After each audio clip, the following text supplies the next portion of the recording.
آج ہم قرآن کی 14ویں سورت یعنی سورت ابراہیم کے پیغام کی گہرائی میں اتریں گے۔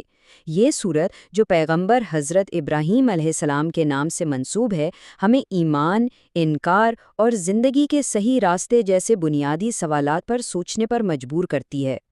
سورت کا آغاز ہی اس طاقتور آیت سے ہوتا ہے جو اس کے پورے مقصد کو ہمارے سامنے رکھ دیتی ہے: انسانیت کو اندھیروں سے نکال کر روشنی کی طرف لانا۔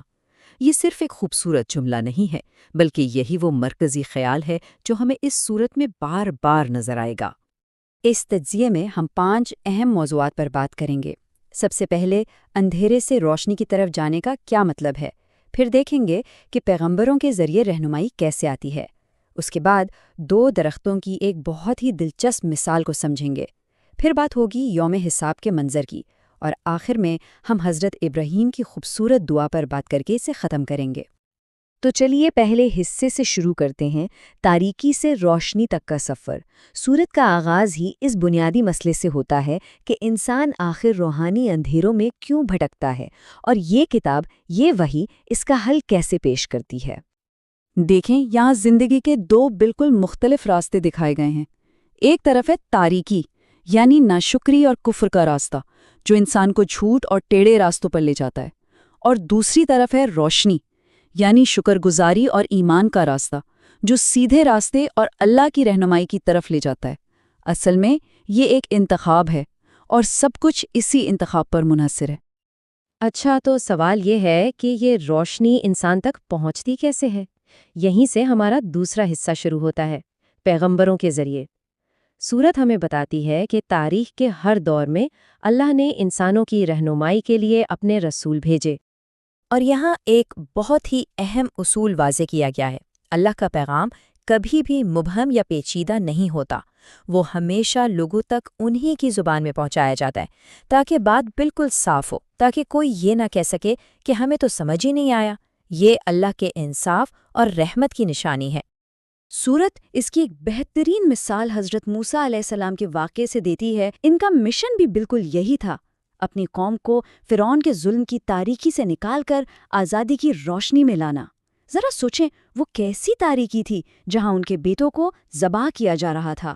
تو یہ نجات اللہ کی طرف سے ایک بہت بڑی نعمت بھی تھی، اور ساتھ ہی ایک بہت بڑی آزمائش بھی۔ اور اگر ہم پیغمبروں کی کہانیوں کو دیکھیں تو ایک پیٹرن بار بار دہرایا جاتا ہے۔ سب سے پہلے ایک رسول بھیجا جاتا ہے، وہ ایک بالکل واضح پیغام دیتا ہے، پھر لوگ انتخاب کرتے ہیں اسے قبول کرنا ہے یا رد کرنا، اور آخر میں ہر کسی کو اپنے انتخاب کے نتائج کا سامنا کرنا پڑتا ہے۔ اب سورت ہمیں ایمان اور کفر کے فرق کو سمجھانے کے لیے ایک ایسی مثال دیتی ہے جو ذہن میں نقش ہو جاتی ہے۔ یہ مثال ہے 2 کلموں کی، جنہیں 2 درختوں سے تشبیہ دی گئی ہے، اور یہ بتاتی ہے کہ اچھے اور برے عقیدے کی حقیقت کیا ہے۔ اور اس مثال کی بنیاد یہ آیت رکھتی ہے، جو ایک ابدی اصول بیان کرتی ہے۔ یہ ایک ہی وقت میں ایک وعدہ بھی ہے اور ایک وارننگ بھی۔ اگر شکر گزار بنو گے تو میں تمہیں اور زیادہ دوں گا، لیکن اگر ناشکری کی تو یاد رکھنا میرا عذاب بہت سخت ہے۔ سورت کہتی ہے کہ اچھا کلمہ یعنی ایمان ایک مضبوط درخت کی طرح ہے۔ اس کی جڑیں زمین میں گہرائی تک پیوست ہیں، اس کی شاخیں آسمان تک پہنچی ہوئی ہیں، اور یہ ہر وقت پھل دیتا رہتا ہے۔ اس کے بالکل برعکس برا کلمہ یعنی کفر ایک کمزور، بے جان درخت کی طرح ہے، جسے جڑ سے اکھاڑ کر پھینک دیا گیا ہو۔ نہ اس میں کوئی ٹھہراؤ ہے، نہ کوئی استحکام۔ ان مثالوں کے بعد سورت کا رخ حتمی انجام کی طرف مڑتا ہے، یعنی یوم حساب، وہ دن جب ہر انتخاب اور ہر عمل کا آخری نتیجہ سب کے سامنے آ جائے گا۔ سورت اس دن کے واقعات کی ایک جھلک دکھاتی ہے۔ ایک ایسی عظیم تبدیلی آئے گی کہ زمین اور آسمان بدل دیے جائیں گے، تمام مخلوقات کو اللہ کے سامنے پیش کیا جائے گا، پھر شیطان انسانوں سے اپنا آخری خطاب کرے گا، اور اس کے بعد حتمی فیصلہ سنا دیا جائے گا۔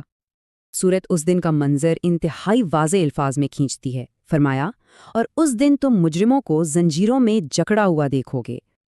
اور یہ منظر کشی مزید شدید ہوتی ہے جب فرمایا ان کے لباس تارکول کے ہوں گے اور ان کے چہروں کو آگ ڈھانپ رہی ہوگی۔ یہ وہ الفاظ ہیں جو اس دن کے انجام کی ہولناکی کو بیان کرتے ہیں۔ اور پھر وہ ڈرامائی لمحہ آتا ہے جب شیطان، جس کی پیروی میں انسان نے اپنی زندگیاں گزار دیں، سب سے بڑا دھوکہ دیتا ہے۔ وہ اپنے پیروکاروں سے صاف صاف کہے گا، آج مجھے الزام مت دو بلکہ اپنے آپ کو ملامت کرو، میرا تم پر کوئی زور نہیں تھا، میں نے تو بس تمہیں آواز دی تھی اور تم خود میری پکار پر دوڑے چلے آئے۔ تو ان سخت تنبیہات کے بعد یہ سوال پیدا ہوتا ہے کہ آخر ایمان کا بہترین نمونہ کیا ہے؟ یہ سوال ہمیں کائناتی انصاف کے منظر سے ایک ذاتی انسانی مثال کی طرف لے جاتا ہے، اور اس سوال کا جواب ہمیں سورت کے آخری حصے میں ملتا ہے، حضرت ابراہیم علیہ السلام کی دعا میں۔ یہ دعا ایمان، شکر گزاری اور امید کا ایک مکمل نمونہ ہے۔ حضرت ابراہیم کی دعا صرف اپنی ذات کے لیے نہیں تھی، یہ ایک مکمل ویژن تھا۔ انہوں نے ایک پرامن شہر کی دعا کی، اپنی اولاد کو شرک سے بچانے کی التجا کی، انہوں نے بڑھاپے میں ملنے والی اولاد پر اللہ کا شکر ادا کیا، نماز پر قائم رہنے کی توفیق مانگی، اور آخر میں قیامت کے دن نہ صرف اپنے لیے بلکہ اپنے والدین اور تمام ایمان والوں کے لیے مغفرت طلب کی۔ اور ہم اس تجزیے کا اختتام اسی طاقتور دعا پر کرتے ہیں، اے میرے رب، اس شہر کو امن کا گہوارہ بنا دے اور مجھے اور میری اولاد کو بتوں کی پوجا سے بچا۔ یہی سورت ابراہیم کا اصل پیغام ہے، امن کی تلاش، شرک سے حفاظت اور خالص ایمان کی ایک ایسی میراث چھوڑ کر جانا جو آنے والی نسلوں تک قائم رہے۔